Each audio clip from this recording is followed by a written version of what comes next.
Всем привет! Это новый выпуск подкаста «Жиза». Сегодня мы говорим с великолепной основательницей бренда iMAC, бренда ювелирных украшений iMAC, Айнур Кангожиной, которая помимо того, что она сама делает свои украшения прекрасные, она еще является исследователем, может быть, без бумажки, но тем не менее реальным исследователем, человеком, который ездит в экспедиции, исследует казахские национальные украшения. Добрый вечер. Здравствуйте. У меня очень длинная подводка, да.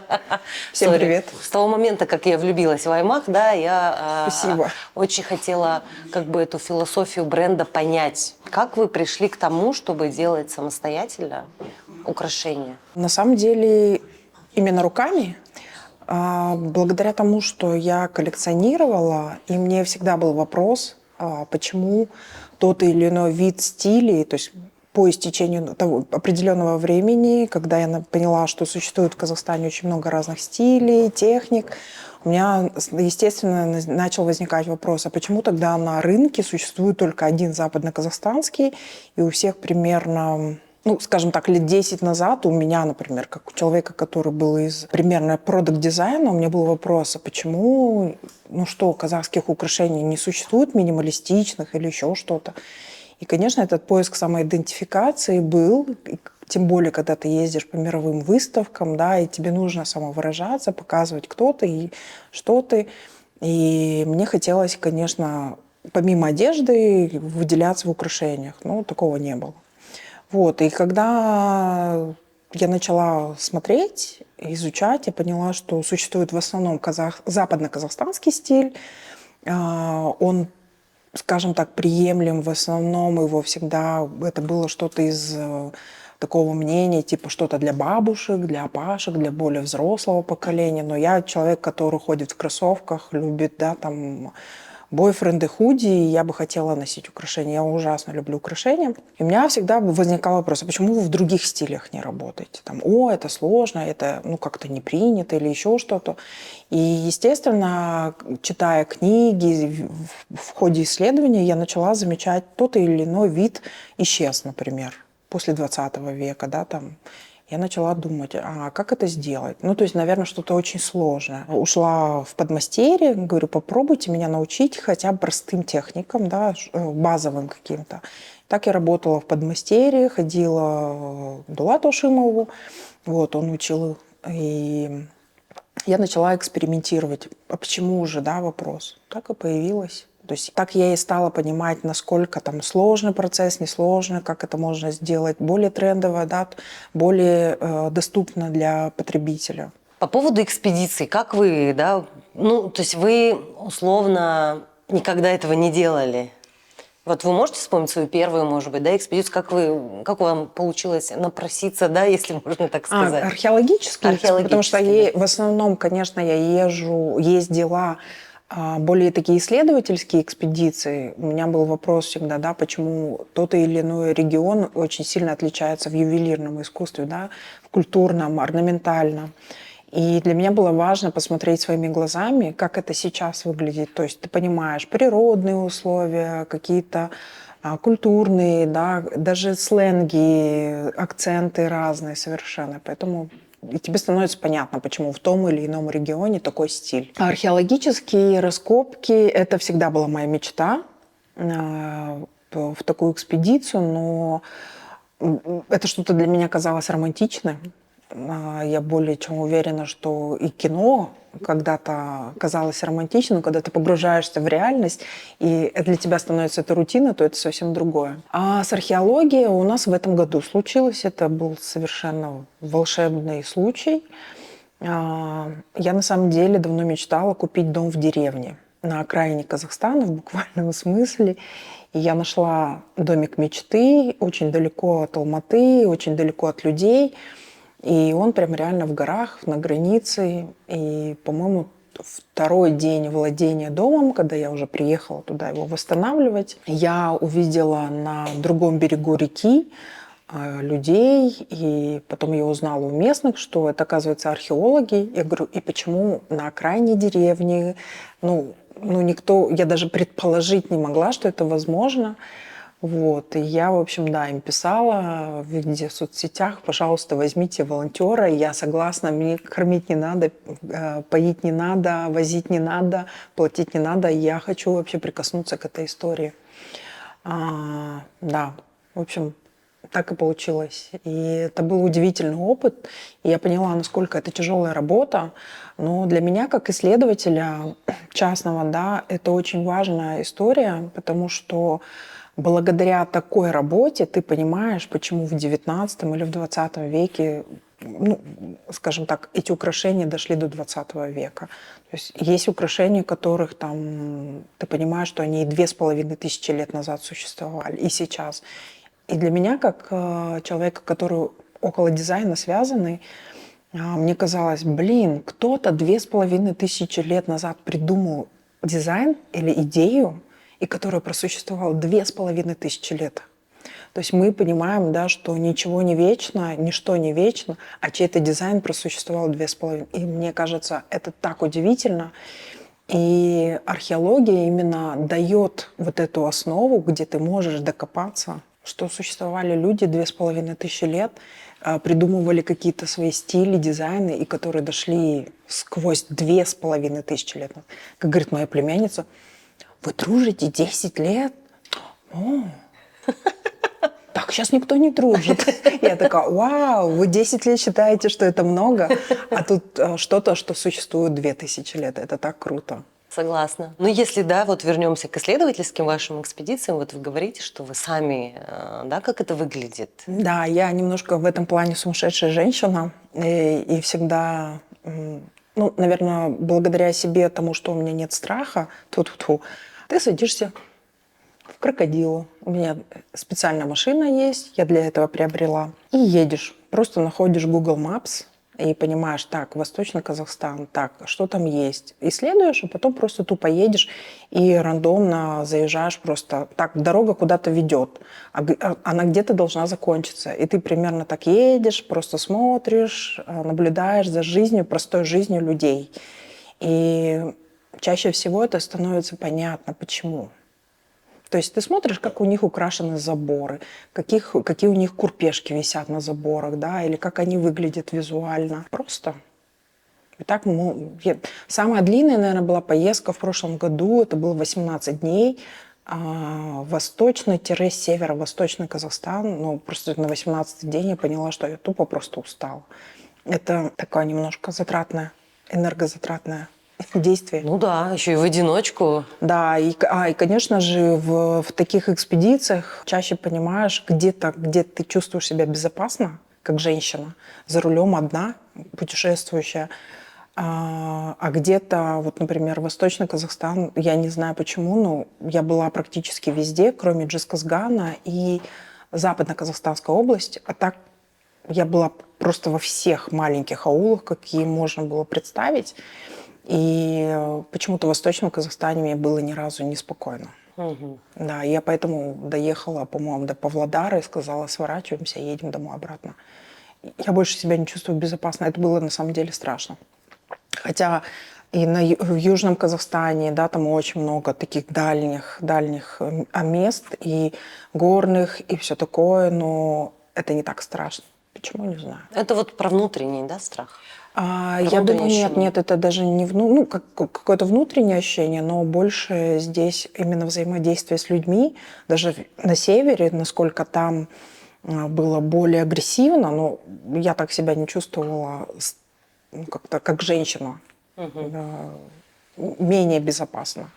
Ну, то есть там казалось более безопасно, чем в Восточном Казахстане. Хотя, я не знаю, не было никаких инцидентов, ничего, но тем не менее какой-то был дискомфорт. Да, давайте тогда перейдем к украшениям, да, потому что вот вы начали немножко, да, об этом говорить, что когда вы только заинтересовались, у вас был вопрос, что почему Западный Казахстан там популярные, да, ну то есть украшения Западного Казахстана. Я в этом вообще просто полный ноль сразу, да, могут мои вопросы показаться. Нет, я думаю, что очень много людей, кто это... Да, то есть если мои вопросы примитивные, я заранее извиняюсь, но да, для понимания, скажем так.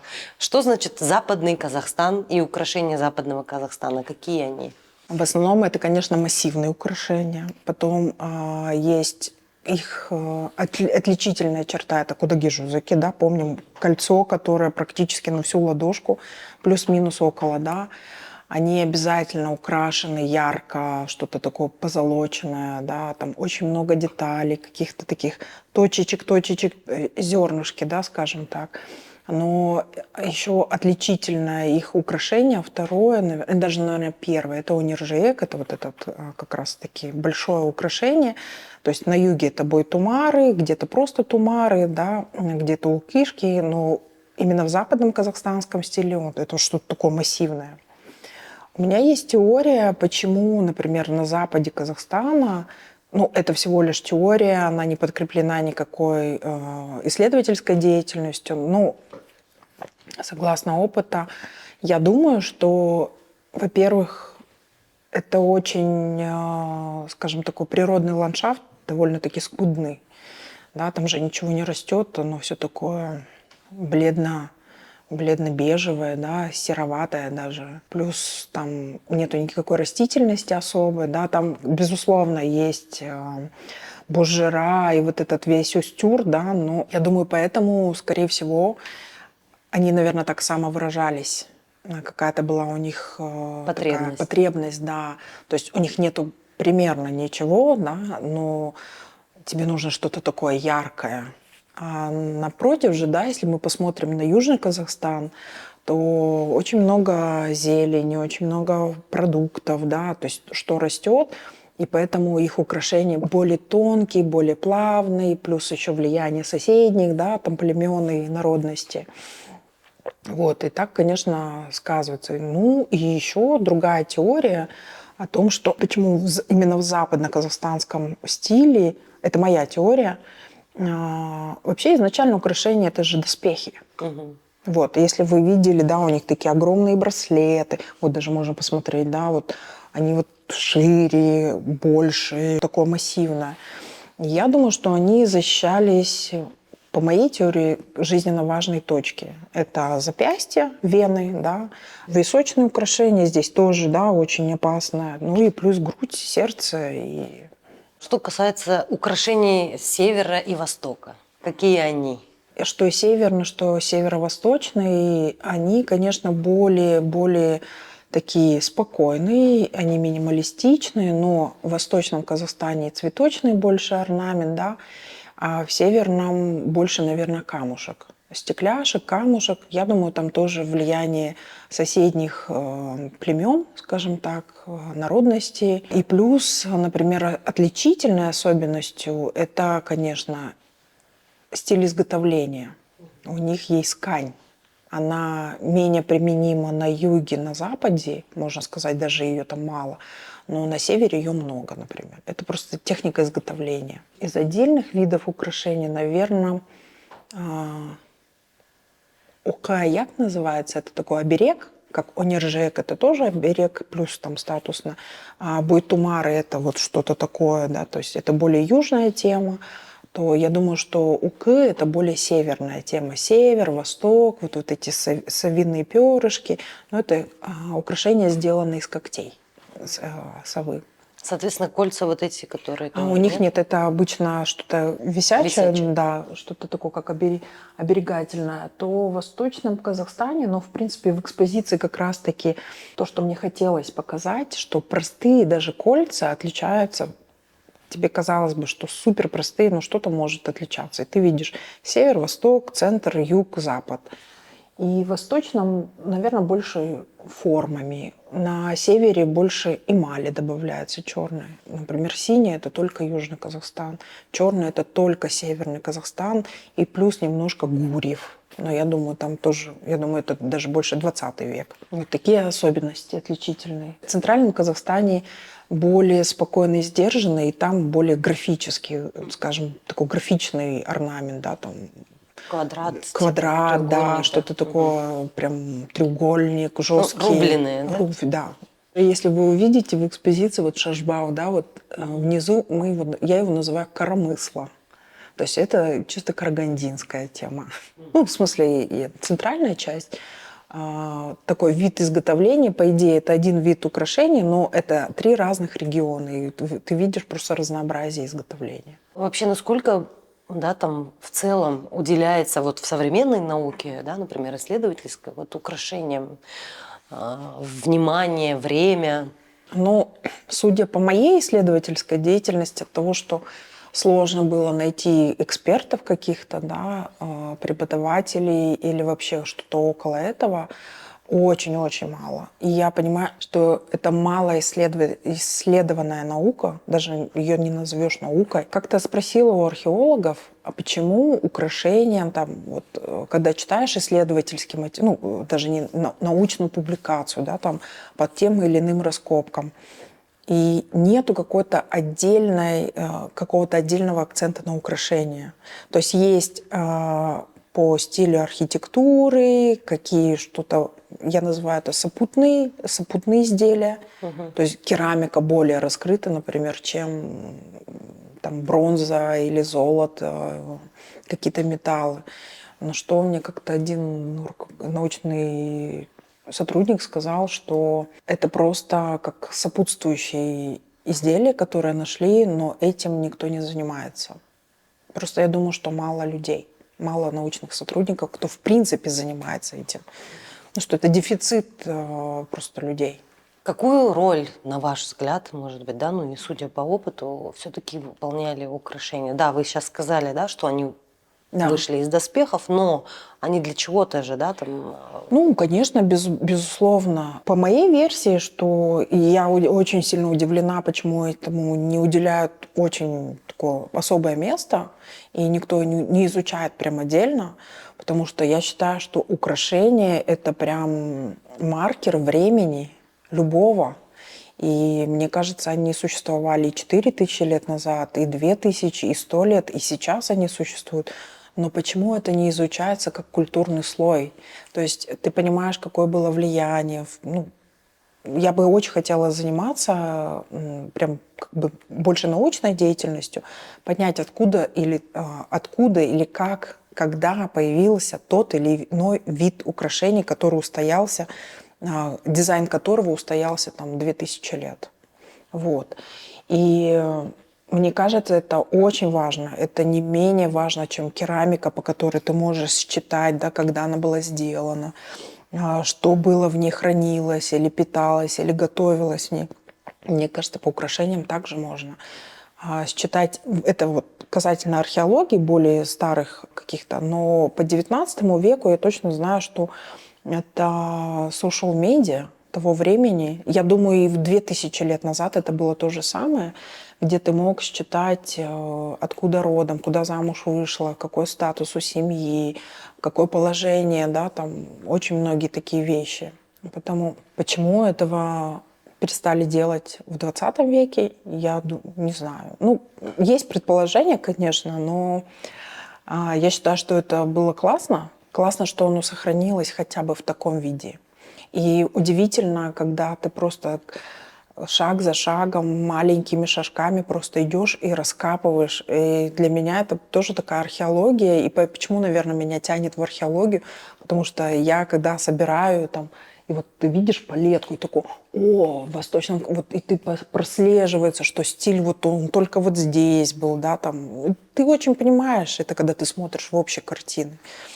Я всегда говорю, что в наших музеях такое ощущение, как будто бы наши женщины и мужчины были супер все богатые. Потому что это что-то такое невероятное, какое-то огромное украшение, такие супер массивные. Но только сейчас я понимаю, что в основной стиль это западно-казахстанский. И у тебя складывается ощущение, что ну, то есть наши предки жили как-то супер богато. Да? Так вот почему на первый план вышел все-таки западно-казахстанский? Просто он самый огромный. Потому что на вот такие простые вещи, которые я выкладываю, да, и которых я изучаю, на них никто не обращает внимания.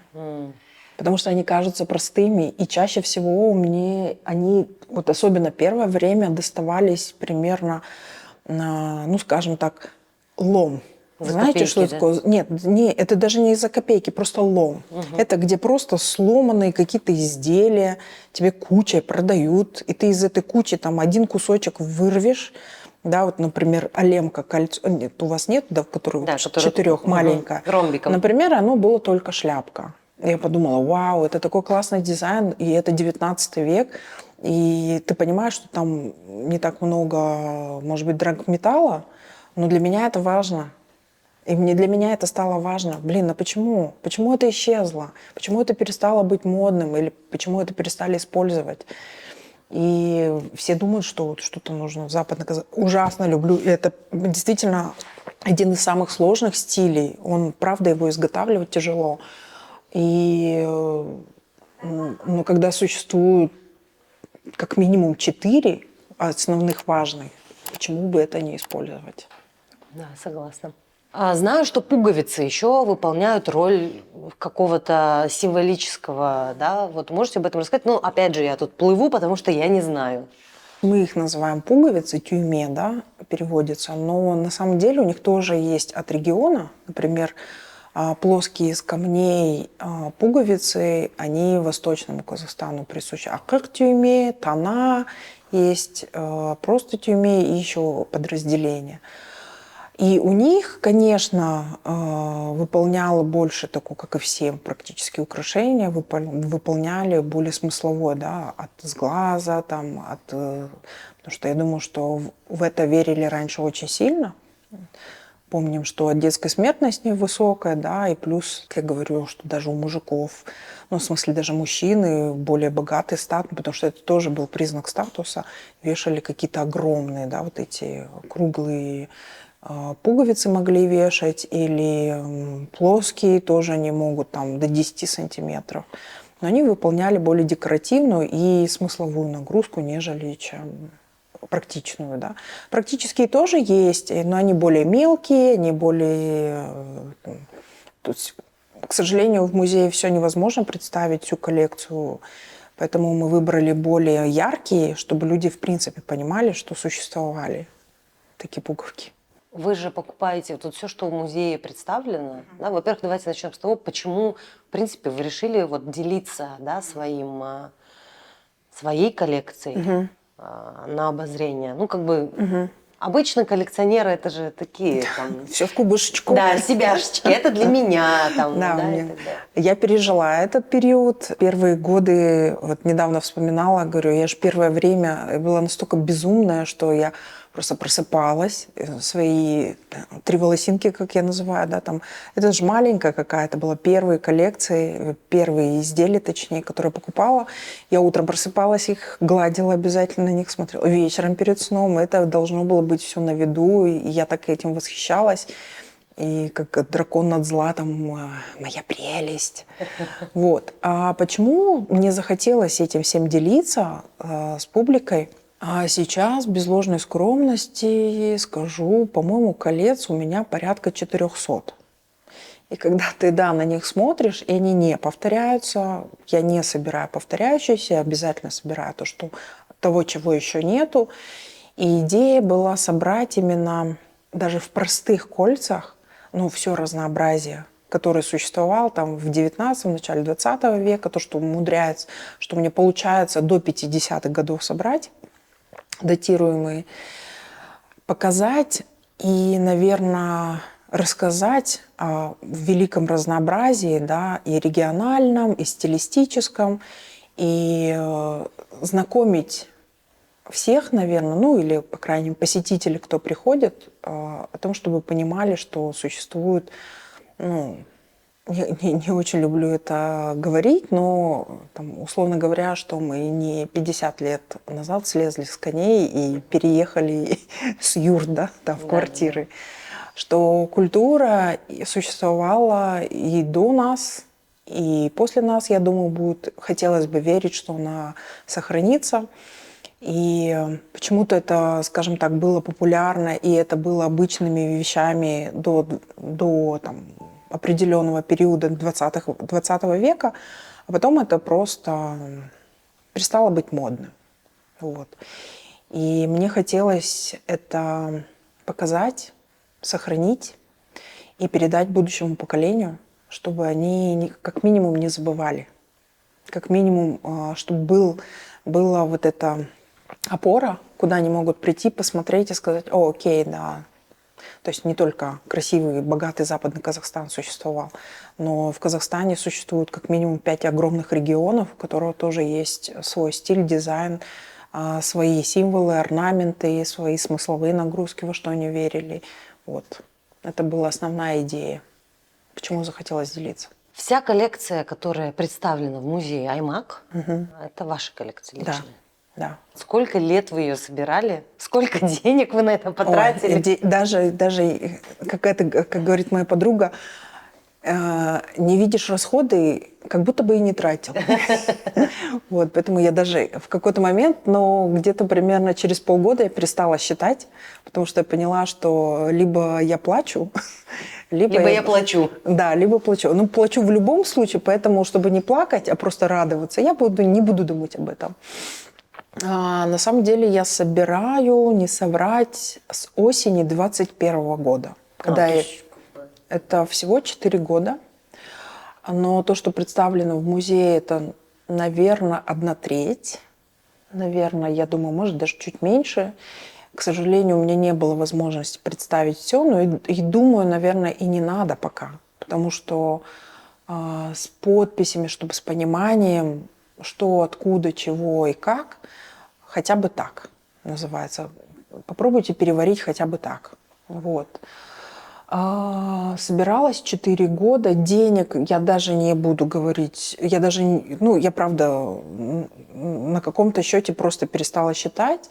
Но благодаря тому, что мы создали Аймак, то есть обязательно стало условие, это было, наверное, основа, что 10% от продаж в любом случае идут на покупку антиквариата. Потому что в конечном итоге, в какой-то момент ты просто понял, что ты стал банкротом. Просто финансовым банкротом, потому что эта страсть переросла во что-то, что неконтролируемо.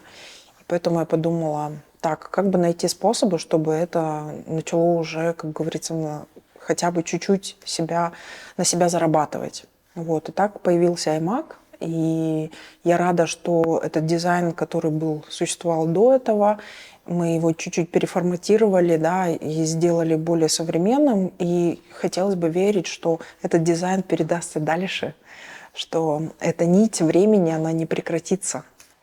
Вот. Поэтому денег даже не знаю. Честно говоря, я даже не знаю. Я не хочу это считать, потому что я буду плакать. Говорить, сколько я бы могла бы поехать. Да, и действительно, мой образ жизни очень сильно с этим изменился. И я перестала ездить, путешествовать по миру. Вообще другие ценности вообще сильно изменились. И ты понимаешь, что, да, я могла что-то приобрести, могла что-то там где-то, скажем так, в какой-то хороший ресторан сходить, но я понимаю, я всегда оцениваю, сколько это в украшениях. О нет, лучше я куплю украшения, там как раз меня ждет одно.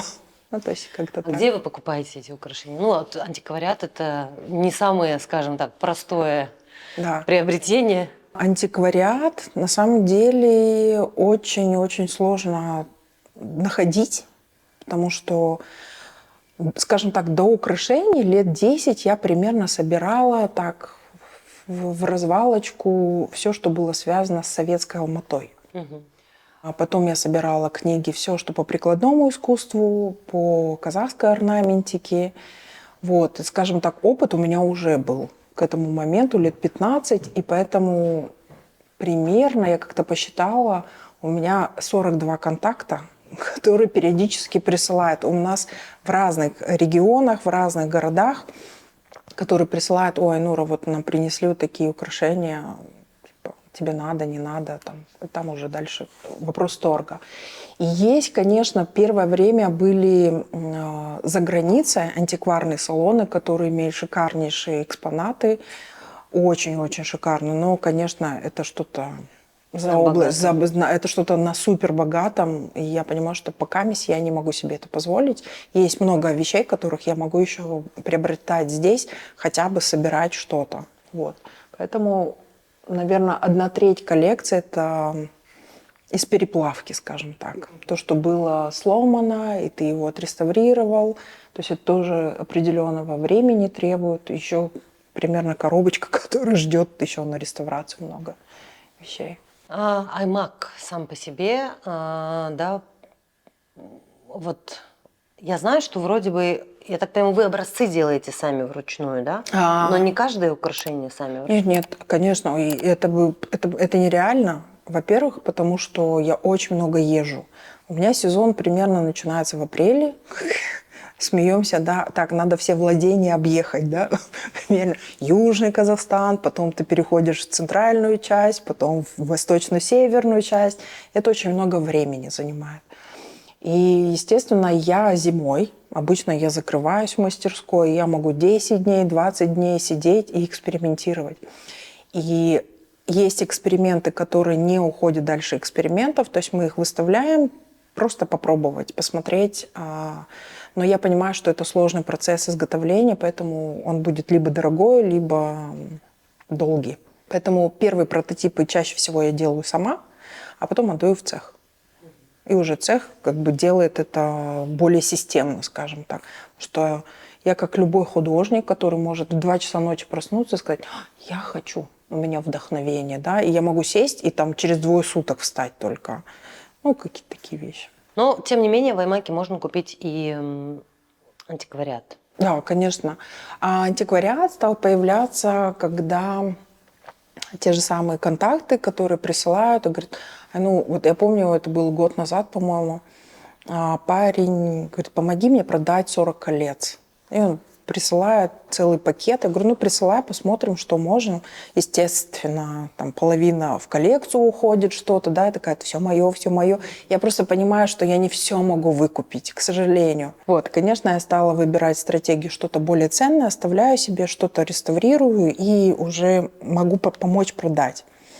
Вот так и стали коллекционеры потихоньку присылать свои коллекции. И я стала даже просить. Например, у нас была выставка в Костеево посвященная, и, конечно, хотелось бы, чтобы люди имели возможность приобрести. То есть, например, те браслеты, которые вы приобрели, у меня, например, они в коллекции есть, 4 штуки. Да? Но я же не могу их солить. Ну да. Вот, и я говорю: ну окей, давай, можно, пожалуйста, можем мы выставим, да, в магазине. Вот. И я думаю, что люди соглашаются, и стали именно продавцы предлагать сами: Айнура, выстави у себя, у тебя же целевая аудитория, да, тебе, и тебе интересно, и я могу рассказать про них просто многое что. Вот, так и появилось. А в целом, если говорить о покупателях, да, ну и о тех, кто интересуется, это все-таки больше молодежь или постарше? А что в молодежь входит? Ну, не знаю, Да. до 30 лет или после, да? Потому что как это... Да, у всех разное восприятие молодежи, согласна. Я себя в 45 считаю еще очень даже молодой. Юной, скажем так. Вот, поэтому... Но мне кажется, один период был 2 года назад, наверное, когда вся эта тема с идентификацией началась. Я думаю, что, наверное, 50% было именно 18-20, на удивление. Вот. А сейчас более, наверное, осознанная аудитория, там, 30 плюс, да, но я бы даже не так сказала, 24 плюс, да. Вот. Но где-то средний возраст. Ну, и если вы говорите, что у вас есть экспертиза какая-то, да, Ну, просто насмотренность. Да, как это правильно называется? В орнаментальном искусстве. Да, искусстве. Мне всегда было интересно, да, вот очень популярные, это ласточка сейчас, да, и очень популярны это тюльпаны. Угу. А откуда эти 2 орнамента, да, появились? Ну, в смысле, какой может быть регион? Или это какая-то общность? Я думаю, что вот по поводу ласточки в ювелирном искусстве, ну, из всей коллекции я не встречала ни разу. То есть на удивление. Это чисто... Я думаю, что, скорее всего, я не изучаю прям глубоко именно орнаменты как в целом культурные, потому что их более 1000, их просто неимоверное количество. Мы просто знаем там мюиз, да, там мутье-табан, ласточка, да, какой-то стандарт-набор. Но их на самом деле невероятно огромное количество. И этим люди занимаются. Ну, то есть есть и частные исследователи, и есть книги выпущенные. Ералы Аспанулы очень много об этом пишет. Да? Вот. А по поводу тюльпана, интересный факт. Например, я была в Кызылорде в прошлом году, и там в этнографическом музее есть отдел археологии. И там у них довольно-таки свежая находка. И меня удивило, что в их регионе, сакский там, период, да, там 2500 лет назад, у них обмундирование было полностью из тюльпанов. То есть это говорит для меня, например, для моего да, там, мозга говорит о том, что значит, этот как вид орнамента на юге существовал еще 2500 лет. Ну, понятное дело, что там невероятное количество этих диких тюльпанов, да, разновидностей, я не помню сейчас сколько. Я раз в год обязательно езжу на цветение на юг Казахстана, на высокогорных тюльпанов. И я думаю, что этот как вид проник чуть дальше. Если он юг Казахстана, да, больше к западу, Кызылорда, в ту часть. Недавно была посетительница, которая сказала, что у нас в Кустанае тоже есть дикие тюльпаны. И почему, например, вот в этом кольце, который Табыс, я думала, что это южный Казахстан, ну, то есть центральный орнамент это Кустанай, а шинка сделана из тюльпана, как южный Казахстан. Но тогда это опровергает мою теорию, что типа, девушка, может быть, из Южного Казахстана вышла замуж в Кустанай. Может быть, это чисто кустанайское кольцо. Раз в Кустанае существует какой-то вид диких тюльпанов. Ну, то есть это говорит о том, что тюльпан, он существовал еще до нас. Задолго. Да, задолго до нас и задолго до Голландии, да? Да. Громко об этом не говорим. Да. Ну, наверное, последний вопрос, ну, более уже там к завершению условно. Что дальше? Какие планы у вас? На самом деле... Лично я бы купила бы каталог. Каталог, да, конечно, очень много кто пишет про каталог. Но для меня, наверное, это сейчас не супер важно, потому что бренд не такой большой, и нас всего тут 2-3 человека. И жнец, и на дуде дудец, и при этом тебе еще нужно заниматься более полевой деятельностью. Все, у меня когда апрель начинается, до свидания. До октября меня не ищите, да. Вот. И поэтому какие-то такие вещи, типа делать каталог, много там делать лекций какие-то выпускать или еще что-то. Идей было много, но в какой-то момент ты понимаешь, а зачем? Вот. Но в этом году, после выступления TEDx, на самом деле ко мне подошло несколько человек, которые рассказали свои личные истории, и как это им даже те малые слова, о которых я говорю, да, какой-то информации, как им это помогает в их личных историях.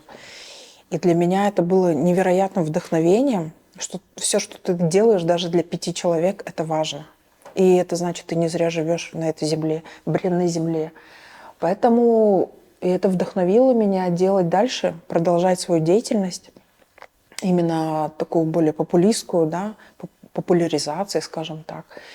И первый шаг это вот был музей. Конечно, была идея выпускать какие-то каталоги, журналы, но это оказалось тоже, есть свои подводные камни. Но сейчас бы я, наверное, хотела бы заняться более научной деятельностью. И, возможно, я буду поступать, и я бы хотела заниматься именно наукой, только наукой. То есть уже находить своим словам научные подтверждения, факты, где ты просто их перечисляешь и укореняешь в истории просто. Ну, я надеюсь, что у вас все получится. Я тоже надеюсь, что у меня не случится очередное... Хватит силы, терпения. Да. Это самое главное. Спасибо вам большое. Спасибо вам. Пишите комментарии, да. И вот первый раз в жизни я это делаю. За лучший вопрос для Айнур на Ютубе я лично подарю сертификат на украшение в Аймак.